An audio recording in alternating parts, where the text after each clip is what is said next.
Hello and welcome to how I play my level 100 wizard.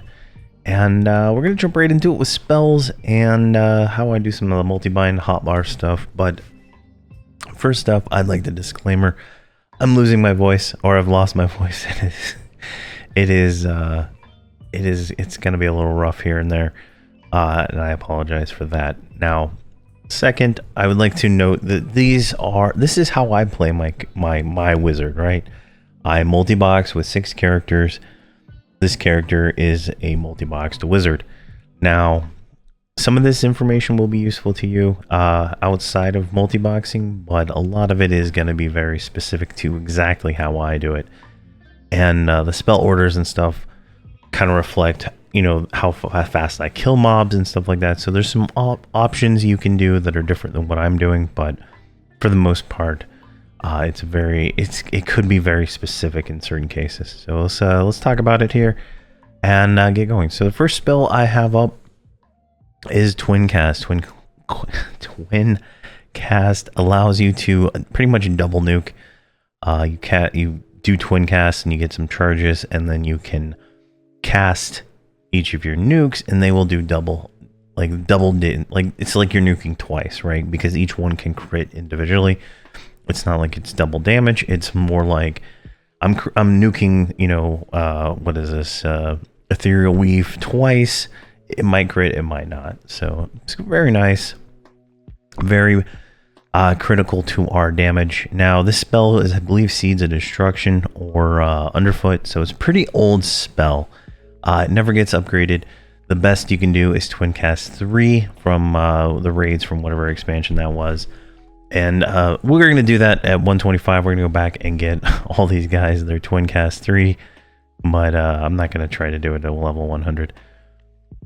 So first spell I have up is Hoarfrost Vortex. Now this is very specific in the fact that I fight mobs that die really fast right now in the House of Thule at level 100, and I wanted something fast nuking, a very fast spell. This is a 0.8 second cast time, and it's got a little bit of a recast time, so it's perfect for 24 seconds. It's perfect for that, that multi-bind we got going on here. But what this does is it actually debuffs the mob with a fire buff, right? So this makes them weaker to fire. So this is kind of a synergy I got going on here, because my next spell after Twin Cast is Chaos and Cadence and Cadence. This is just another fast casting fire nuke, and this is kind of chaotic, right? Like it does like totally random stuff. Spell damage here. You can see this one Twin Cast, and it did 19,000 and 22,000. So it does a lot of damage, and it does it fast, and it gets bonused by the Hoarfrost Vortex. So kind of a synergy there I got going on, and then followed up by that I do. Well, let's just go in order here. Kind of jumping the gun. Then I have Thrice Woven Mana. So this is a magic-based nuke. It does some interesting things. It just, you got the 15,000 nuke, but it has a chance to bonus either my next direct damage spell. So that's kind of, beneficial, right? Let's cast it on this mob. Let's see if we can get it to proc. Yeah, we get the magic one, right? See here, increases the damage done by your next 5 level 65 or higher direct damage spells that cost mana. So any of our spells will now get more stuff. So this is, something you want to have in your rotation to get that bonus. And then we have Concussion. Now I don't really use this at all. I've left it on my bar for probably the last I don't know, 20, 30, 40 levels since we got the very first one, and I used the first one, but it has a recast. It doesn't have a recast time, or now it does, 15 seconds, but it still lowers my DPS if I put it in my multi-bind in such a way that it's just not that great, and I'm not having aggro issues, right? So I have it there if I need it. I'm gonna drag it, drop it like right, probably somewhere in the middle here, and just pop it into the thing. But I haven't needed it yet, so that's something to keep in mind, depending on your group. Next up, I have Ethereal Weave, which is a fire-based nuke. So this casts ethereal incandescence on the target at a faster speed, but increased mana, and it adds an additional 35 chance to cast another ethereal damage spell at the same cost, with a very small risk that cost will be, right? So this is a nice little spell. It does a little bit of damage. It's fairly fast casting, but you can see here we got 2 ethereal essences plus a twin cast, the pyromancy thing from there. So we got a lot out of that. I think maybe we got even more. I'm not sure we're here. Let's clear this and see what we got out of that, actually. We have, 2 things going up right now. It's got a long recast time, so it's perfect for in a multi-bind. And that 1.68 second cast time really makes it nice for the situations where the mobs die so fast. You want to get that damage out as fast as possible. All right, let's do it again. All right, wow, that is a lot of damage. So it cast it twice, right? So there was a 35 chance for it to do another spell, so it picked that one. We also got pyromancy, which is from another one of the things. Let me see here. Pyromancy is a passive, I believe. It's one of these things here. One of these AAs, I can't remember the name of it, gives us the ability to get special things based on what we cast. One of them twin cast, and so it's just a lot of damage, right? So that's pretty nice.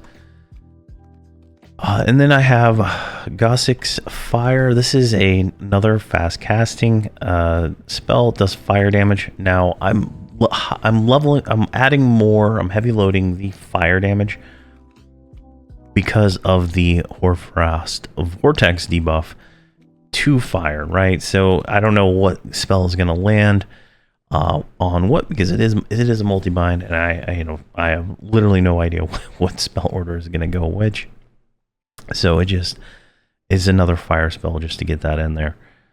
And then let's see here, Chaos Incandescence. So this is that, kind of random one. It does a big range in damage, 4,500 or 8,500.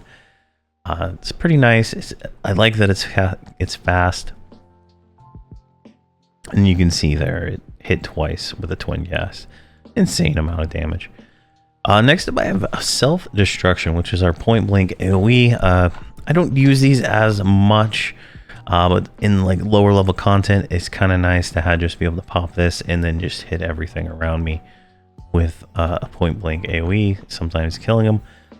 So I have Frigid Beam, so let's pop that one. This one, Frigid Beam is a directional, so if we look right straight ahead, it's gonna hit like these ones in this area right there. Hit that one, so it's like a cone from like here to here. If you look at that, right, it's like this. These guys didn't get hit, or they resisted it. I don't know what level these are, but it's pretty nice. It does what, 7,500 damage to 12 enemies in front of me. Very nice, just for the moments when I can do it. But it's not often that I do AoE, so it's just what it is. Next up, we have Armor of the Stone Scale. This is our current level rune, mana regeneration. I just keep this memorized at all times to save me time. Otherwise, I would have a little clicky button like I do on all my other characters to memorize it and cast it.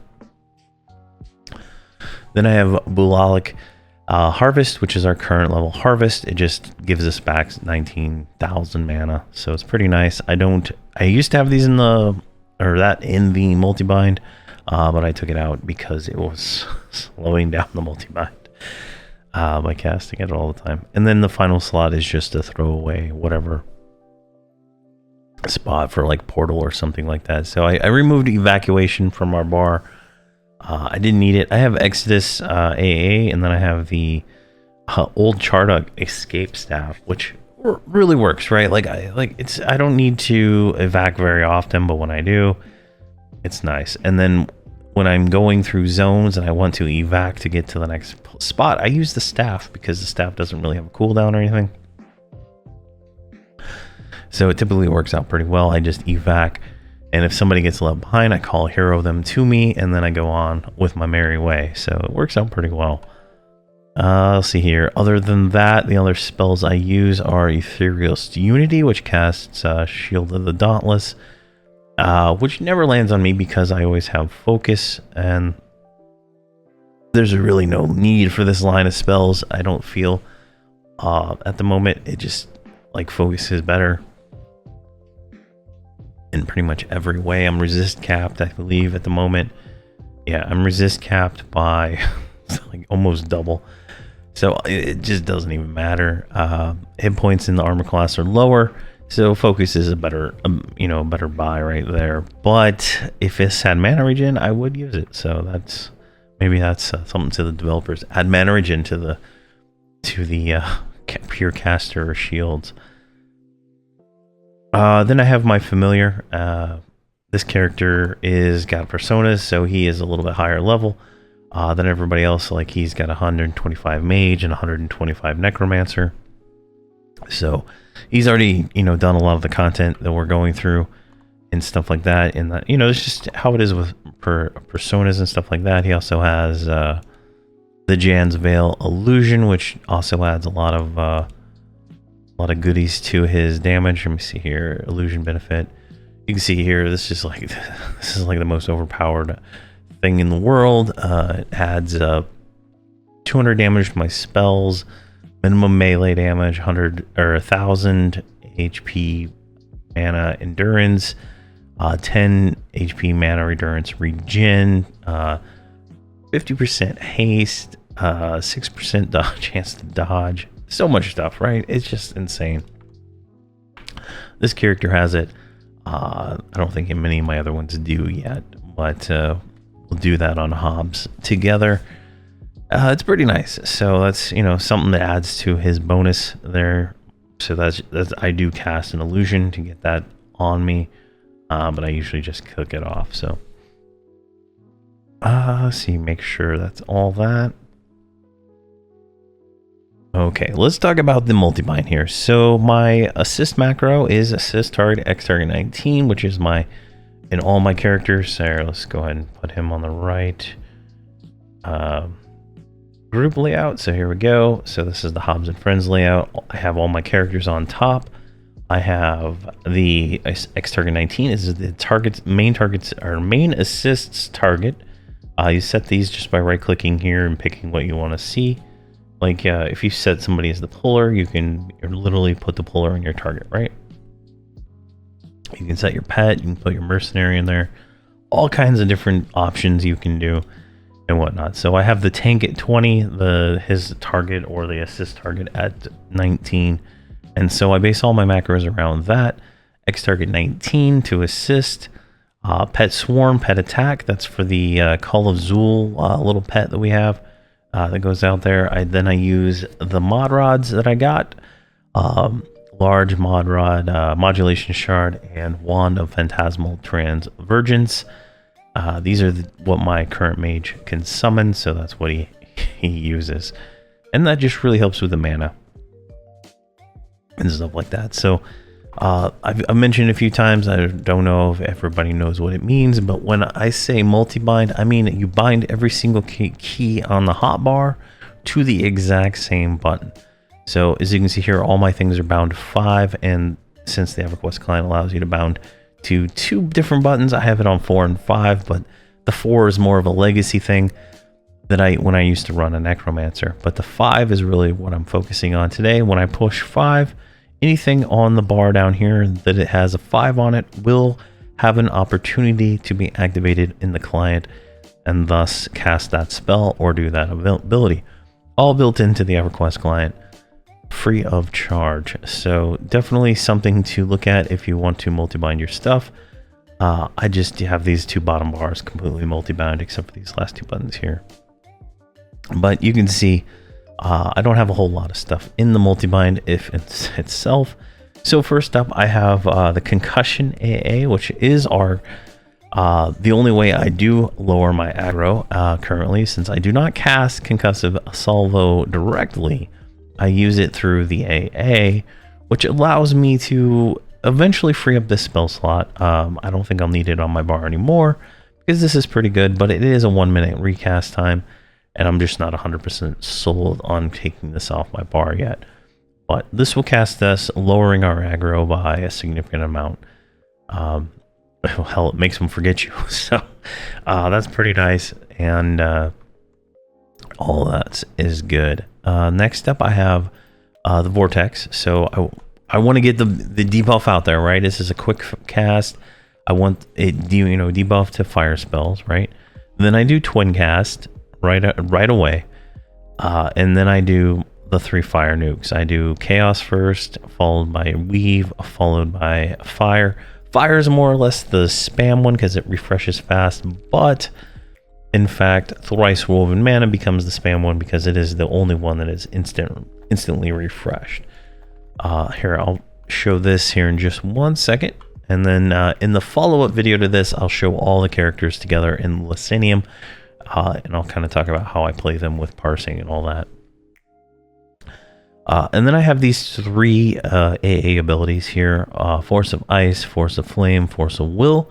These are AA nukes that do instant damage, right? Like it is a 0.1 second cast time, and they all do 13,000 damage, one for each different of the elements. They have a 12-second reuse time, so they're pretty much always up. But I like them there because they're fast casting. This one's a 20-second recast time, 12 and 20. So being able to instantly cast that damage is really beneficial to the way I play. So that's kind of something I like to have. And then we have Call of Zulz. This is our little summon pet. It says it summons 2 level 100 swords, but we'll see what it looks like when we actually do this. So we're going to stand behind. Otherwise, the pet will die to riposts. But at this point, I'm hitting 5 and 5 only. So I'm hitting 5. I'm hitting 5. Now you'll see all the AAs got activated. You can see here all the damage. 65,000 crit, force, everything's going out, right?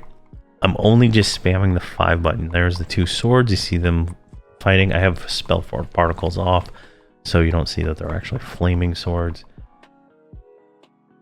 There you go. You can see the kind of the damage we're doing here.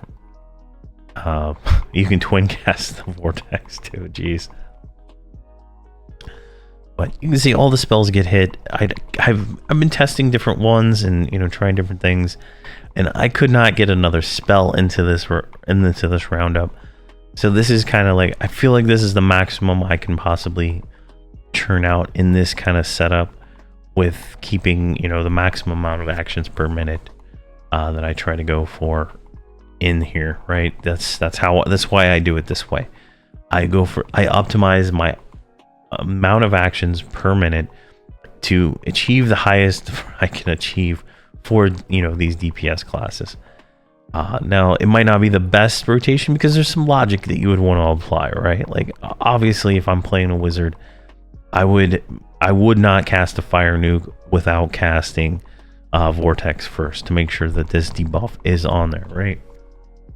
And you can use Gina or EQ log parser to parse that stuff, but playing 6 characters, that's just not feasible. You would need automation software that parses all the data to be able to have conditionals into doing stuff, and I just I don't have access to that. So that's just how this is, and this is I feel like this is the best it's gonna get for me with this, right? Typically, like, this spell lasts about as long as it takes to recast it. It's like a 17-second recast plus 18-20 second duration. So it works out kind of well because it's the first spell. It's going to get cast first.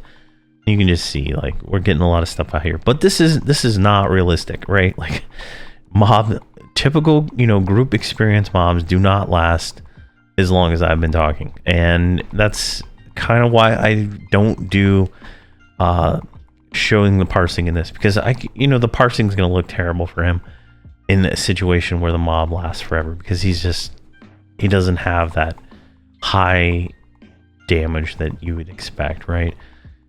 When we get into the way we actually fight mobs, you'll see the damage is a little bit different. You'll see where he falls between, you know, the mage, the beast lord, and the shadow knight damage wise. I feel like this is a pretty good rotation for the way I play. It might be, you know, terrible, but it works for me. Make sure I save that. All right. Let's talk about the burn. So the burn I have going on right now is silent casting. Let's go ahead and pull these up, which will immediately reduce the amount of hatred I generate from my spells, right? I don't have improved twin cast in there for some reason, but we'll put it in one of these. Then we have Frenzy Devastation, which increases the mana of our spells, but increases the damage by the critical damage by 50% and 75% on increasing the chance by 50% and the damage by 75%. And then what do we got here? Fury of the Gods, which is another increase all our spell damage by 6,300. Ward of Destruction. This is an AoE ward that goes out. It's just like an object that gets placed in the world and does this AoE 7,500 damage. I feel to just throw it out there in the burn. I used to have it in the multi-bind, but it was getting him killed. Because, you know, you pull like 10 mobs, right? You don't have aggro on all 10 mobs immediately. So when you push the button, you drop that ward, he's dead. So I had to rethink that and take it out. Then we have Spire of the Arcanium, which is another one that just increases our chance for crits, critical damage, mana, reduces the mana cost. You know, just all around good thing. Now some of these things don't stack, but the way it works typically is they block each other. So I just spam the 7, 8, and 9, or 7 and 8 buttons on this character when I'm doing it. And then I think that was everything on there. Yeah. And then on the second one here, we have Forced Rejuvenation, which just resets any spell timers. I don't think any of these spells ever are off cooldown long enough to even matter, but just in case. It does not refresh at Twin Cast. Then we have Use the Breastplate, which, let's see here, creates a shield of mana, will absorb 4,500.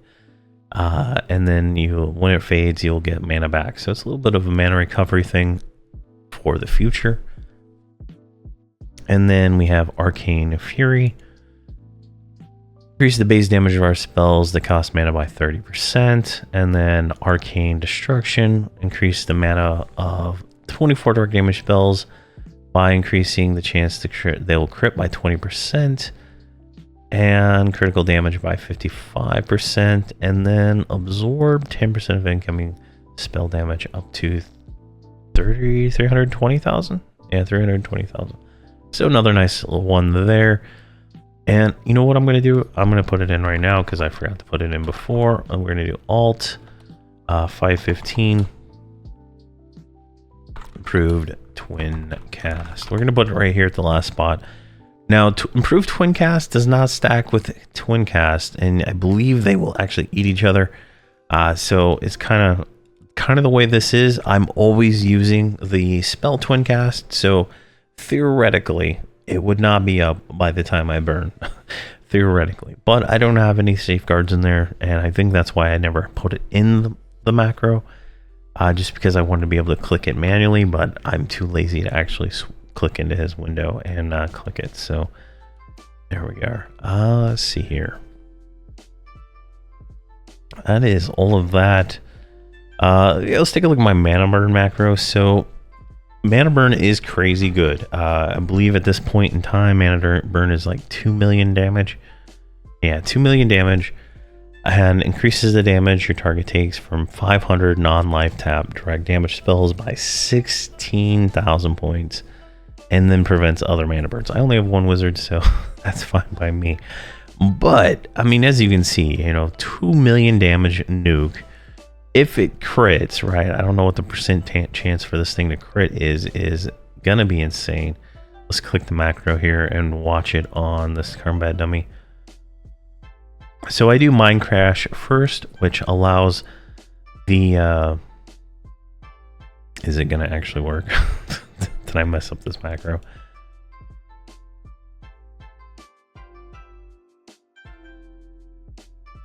All right, I guess I messed up the macro somehow. Let me see here what's wrong here.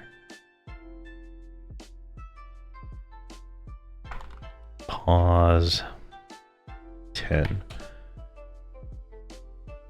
Let's try that again.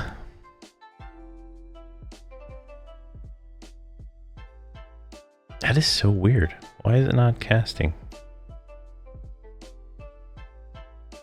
Oh, you know why? That's the wrong number. Oh, I must be like dyslexic or something. All right, there we go. There we go. Half my mana for mana burn, and then we did 9.9 million critical mana burn. So that's a lot of damage, right? Like I want to see where the scale's at, you know, when we get to like 125, because at 125 that's like nothing. That's like a slay undead. So, but at this level that is high, right? Like I don't think my Shadow Knight crits anywhere near that high at the moment with his stuff or any of the other ones. So definitely nice. And that, I believe it can be twin cast, so there can be some all kinds of crazy damage out of that. And the way I have the macro set up now that it actually works, I don't think I tested it before because mana burn was down. I do mind crash first, which I have no idea why Arcane Whisper didn't trigger. So this one lowers our hatred, so this immediately, I mean, throwing a 9.9 million damage nuke out there is going to probably generate me some aggro, possibly. So this will lower my aggro first, and then nuke, and then it's supposed to do another one. I don't know why. I don't know. I didn't really test this, did I? It's supposed to do another one right here, but I don't know why. Oh, I have the wrong number there. That is so weird. Why do I have 9? I must have been really out of it. So ideally this is what it'd be, right? It'd be Arcane Mind Crash, or Mind Crash, Mana Burn, and then after the Mana Burn, Arcane Whisper. Now it works. Perfect.